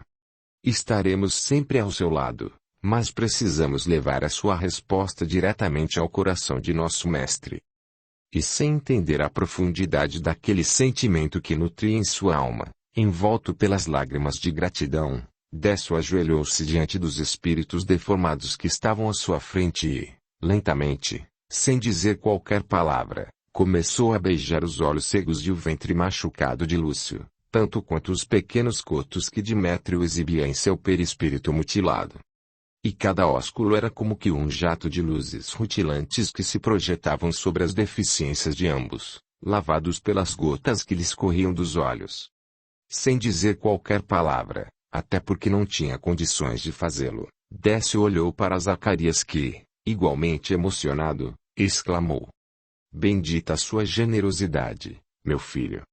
Que Deus o ilumine e, doravante, esteja sempre ao lado destes dois irmãos, custe o que lhe custar. A cena comovedora foi muito marcante naquele instante e, logo mais, todos se achavam reconduzidos ao ambiente pobre do barco, com o espírito preparado para as ocorrências dos dias que viriam pela frente. As forças do bem estavam agindo para amparar a caminhada de cada indivíduo perante seus próprios compromissos de evolução, ora se valendo da culpa, dos crimes do passado, ora utilizando a disposição para o amor que cada um já tenha desenvolvido como ideal de serviço e de renúncia para a glória da implantação do reino de Deus e da fraternidade verdadeira no coração dos homens. 22. Jornada que prossegue. Ao amanhecer do novo dia, todos se encontravam de volta ao corpo físico e, em cada um, a experiência da noite havia repercutido de alguma forma especial, fazendo com que todos os envolvidos naquele drama se dispusessem a meditar sobre as palavras amorosas de Simeão e as lembranças que elas suscitaram em seus íntimos. Por mais que todos estejamos fugindo dos erros já cometidos, eles se encontram impregnados em nossa consciência, de onde só os conseguiremos retirar à medida que refizermos os caminhos errados e nos dispusermos a agir de maneira diversa daquela que nos levou à queda. Por isso, nas circunstâncias difíceis da vida, todos podemos encontrar o momento adequado para que nossos equívocos comecem a ser reparados de alguma maneira, ainda que o seja com outra criatura que não aquela que tenhamos ferido ou prejudicado. Uma vez que o erro é fruto das limitações de nosso caráter e dos defeitos de nosso espírito, a necessidade de correção impõe que nossa conduta seja diferente e nova, independentemente de ser em relação à pessoa que ferimos ou a terceiros.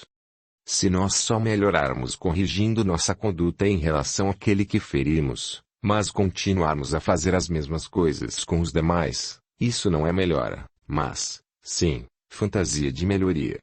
Um dia, fatalmente, estaremos diante das vítimas que prejudicamos e, tendo exercitando no bem, no esforço que o arrependimento emprega para a correção de nosso caráter, ofertaremos a eles não apenas o gesto de recomposição do prejuízo que foi produzido por nossa conduta errada, mas, sobretudo, apresentar-lhes-emos a nova escultura da nossa alma, agora modelada não só para lhes devolver o que lhes tomamos, mas para, também, enaltecer-lhes o sacrifício de nos terem suportado tolerando nossas mazelas.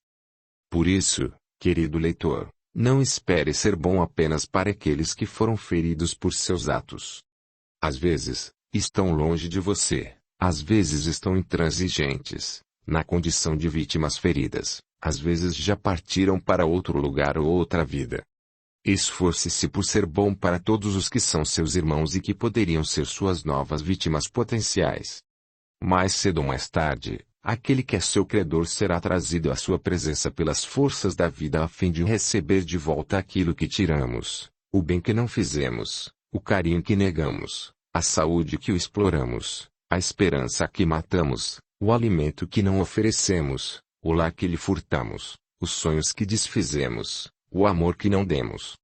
Se nesse dia você tiver exercitado a bondade para com todos os que se aproximaram de sua jornada, fatalmente você não deixará passar a oportunidade de acertar, confirmando as experiências no bem nas quais você foi desenvolvendo sua capacidade de superar-se e de ajudar os que sofrem.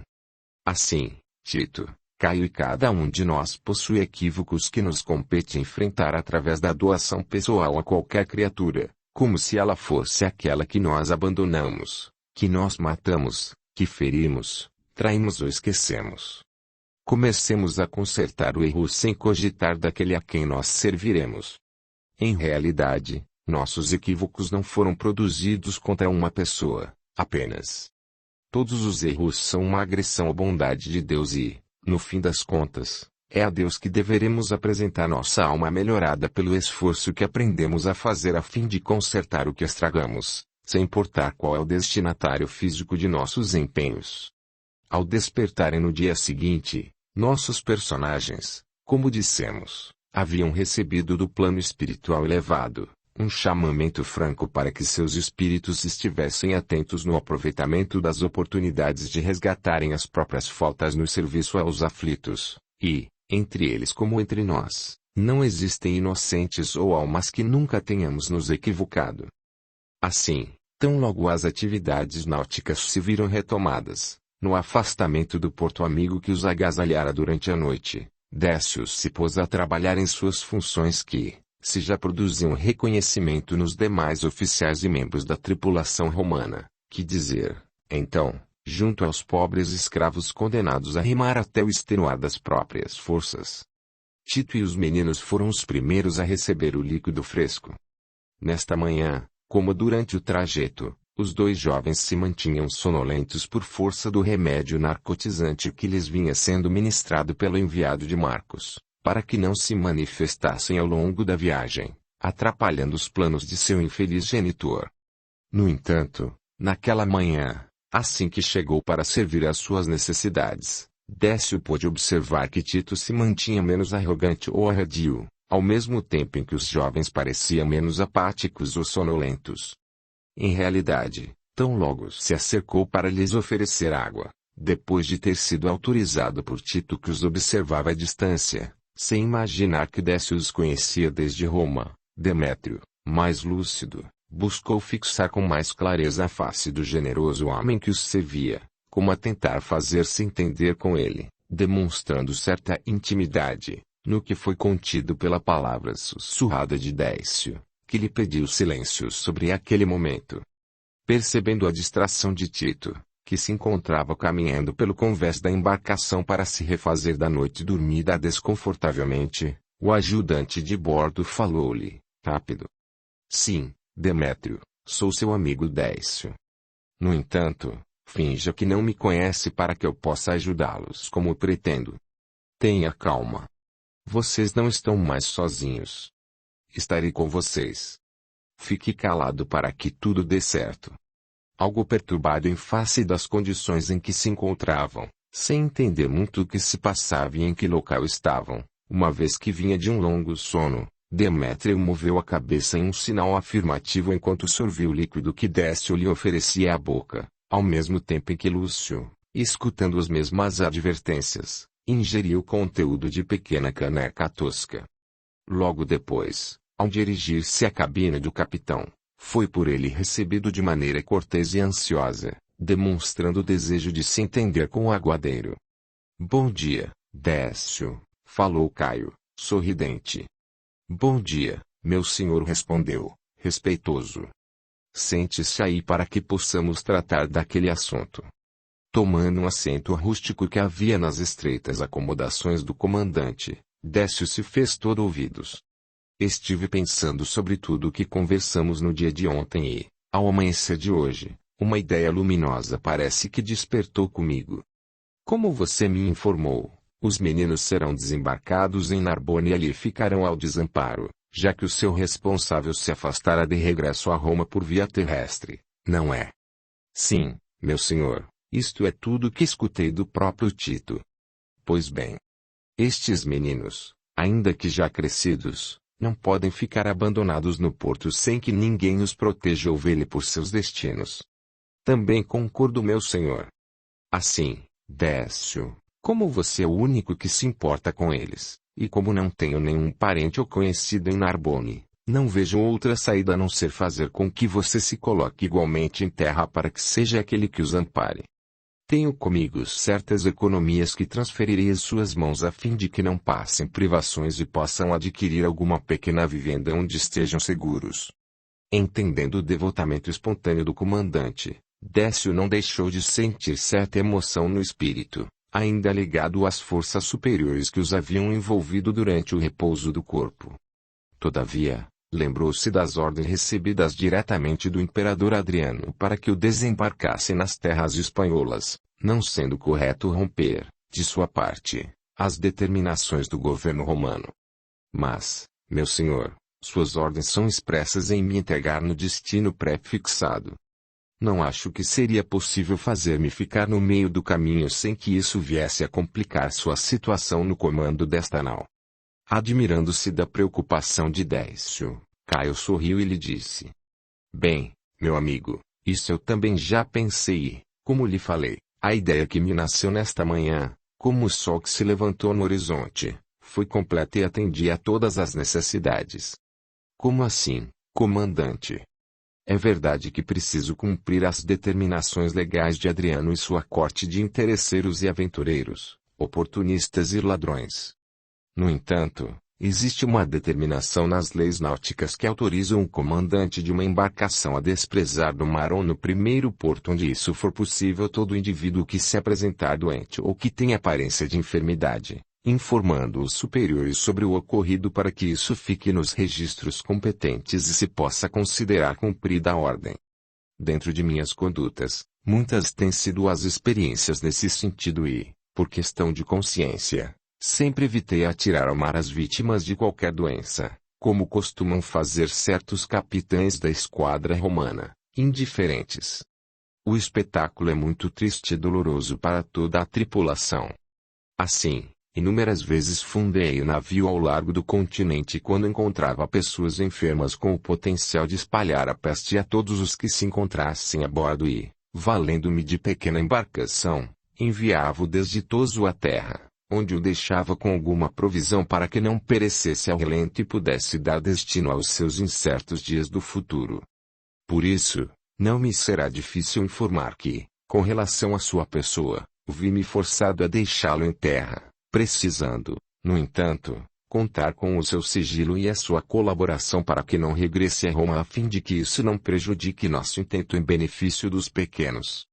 Entendendo o que isso significava, Décio escutava em silêncio, tentando articular suas ideias de forma a planificar sobre os planos do próprio comandante. Parecia-lhe que essa era a melhor e, a princípio, a única solução que poderia ser adotada diante do drama dos dois meninos, relegados à miséria e ao abandono. Caio não poderia ficar no porto nem mantê-los no navio, uma vez que as ordens de Tito eram no sentido de certificar-se de que os meninos ficaram em terra, o que exigiria a sua vigilância até a partida da nau, de preferência afastando-os do local onde foram desembarcados e levando-os para algum ponto do interior, longe das rotas mercantes conhecidas e que favoreceria o regresso deles à capital do mundo daqueles tempos. Assim, Décio não via outra solução, ainda que não lhe fosse agradável a situação da mentira a que se propunha Caio. Diante desse conflito de consciência, falou ao capitão. Nobre senhor, sua proposta é generosa e fala muito claramente sobre seu caráter bom e puro. No entanto, dói-me a ideia de que se estabeleça sobre uma inverdade, ou seja, a de que eu me encontrava doente, quando todos me estão observando sadio e forte. Não se preocupe, Décio, até a chegada na Arbone, pensaremos em como contornar esta circunstância.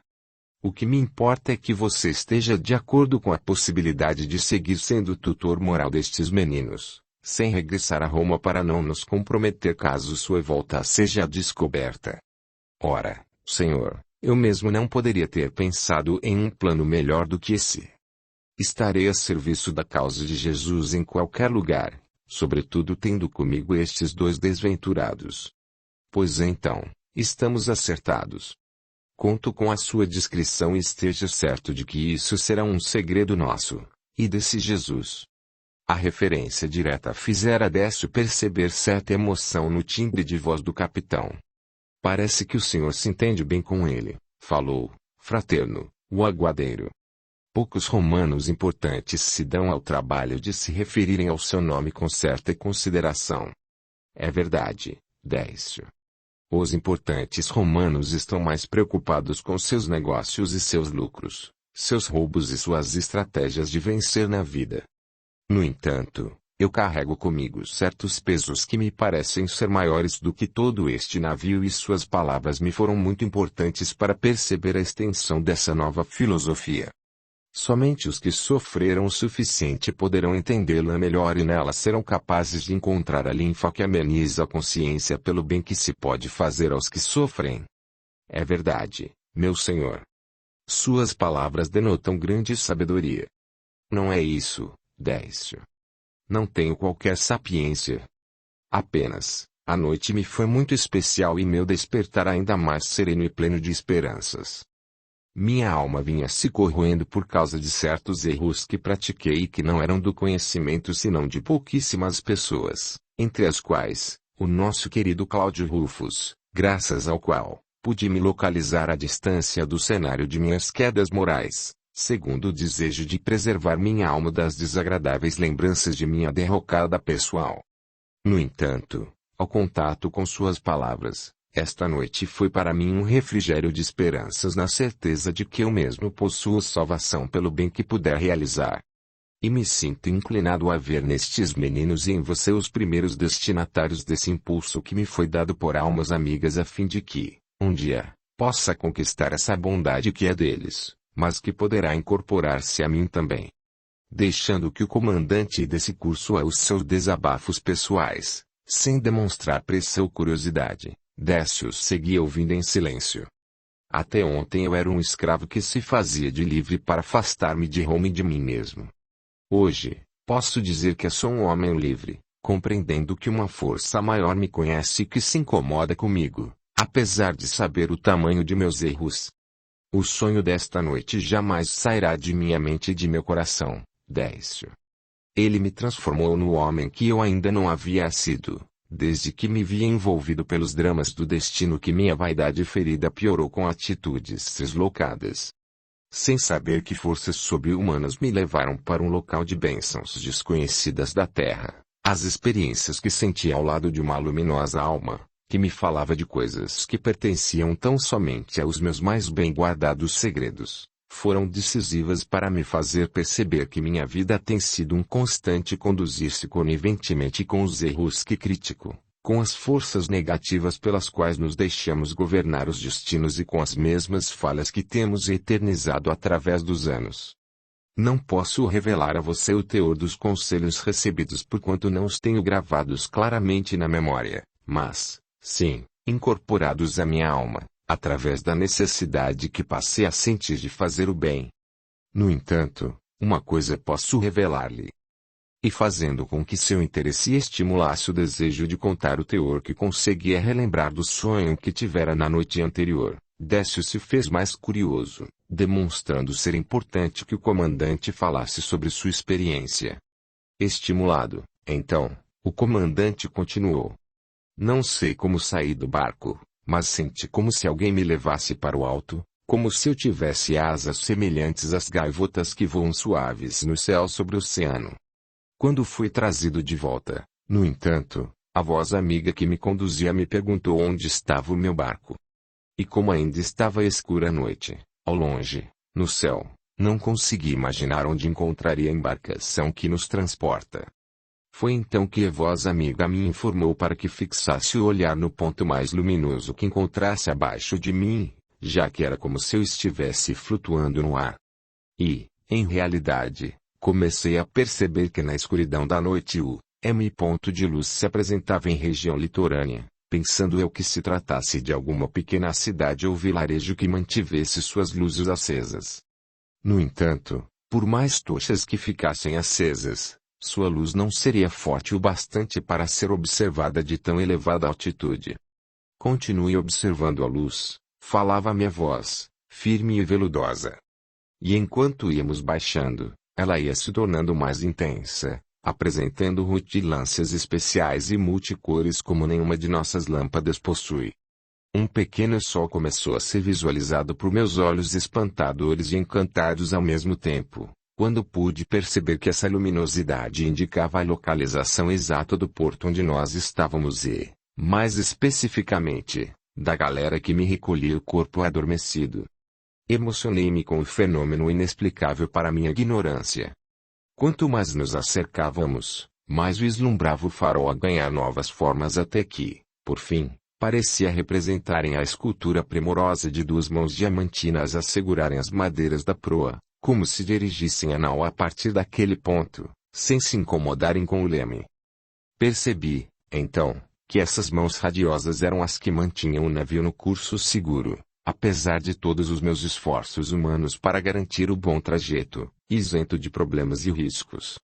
Foi então que a mesma voz se fez ouvir novamente, como que testemunha vigilante de meus próprios pensamentos. Não, meu filho. Sua conduta correta e competente é parte da proteção que o céu confere a esta embarcação e é muito importante que você a continue exercitando porque transportar pessoas é das funções mais sérias e valorizadas que os homens podem realizar na Terra, já que, de uma forma ou de outra, estarão se expondo para dar segurança aos seus passageiros. No entanto, continuou a voz a me falar. Décio, estas mãos são a garantia superior pelo bem que você esteja fazendo a todos os passageiros e, em especial, aos dois infelizes que estão entre os que você transporta. Estas mãos se ocupam pessoalmente de você e deles, pela proteção que sua conduta tem dispensado aos que se mantêm sob seu comando e pela bondade natural de sua alma, no atendimento humano aos que se veem sob sua responsabilidade. Por onde você seguir, espalhando esses sentimentos, esteja certo de que esta luz o acompanhará sempre. Visivelmente emocionado diante das lembranças, Caio não conseguia mais falar sobre o momento do regresso, enquanto que Décio, surpreso, pensava na coincidência de tal visualização, correspondente exatamente às próprias constatações quando da chegada da nau ao porto de Ostia. Aproveitando-se do silêncio, Décio exclamou feliz.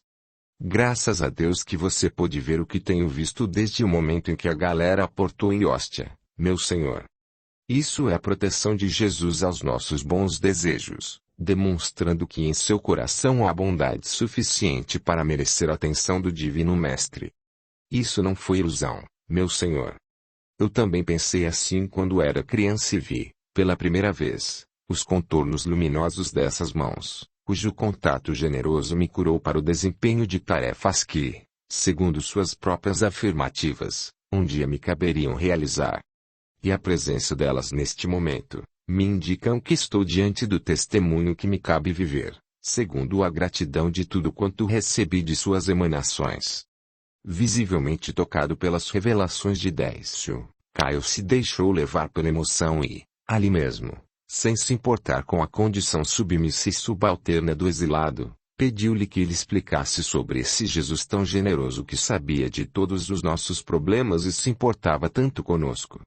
Foi, então, que Décio passou a lhe contar tudo quanto conhecia sobre o Divino Mestre, prometendo que lhe forneceria uma cópia dos escritos que possuía consigo para que o comandante os apreendesse pessoalmente e os copiasse durante a viagem, se o desejasse. Mais uma vez, a sublimidade do espírito havia encontrado, no coração aflito e fustigado do capitão, a terra fecunda e preparada para que a semente pudesse ser atirada e germinasse, robusta. Enquanto isso, a situação de Tito seguia entre a impaciência e as reflexões taciturnas. Também ele havia tido sonhos incongruentes e cheios de reveladoras informações.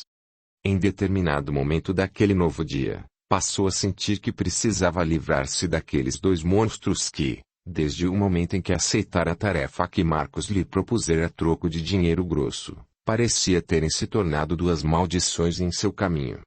Suas lembranças negativas do passado às quais procurava afugentar para sempre pareciam regressar-lhe à mente, fixando-se na figura da moça iludida pelas suas promessas e engravidada pela sua astúcia masculina, para logo depois abandoná-la, sem apoio de ninguém, entregue à incerteza da vida.